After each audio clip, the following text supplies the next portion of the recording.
Hello viewers, welcome to GutenDev in Gutenberg, and in this video I'm going to discuss the uses and output of button block, which is of course in Gutenberg editor. So let's get started.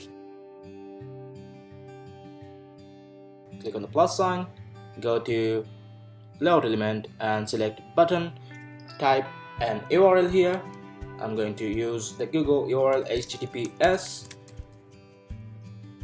google.com, and I'm going to name my button to Google.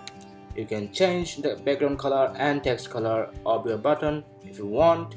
I'm going to change the text color and the button color as I like.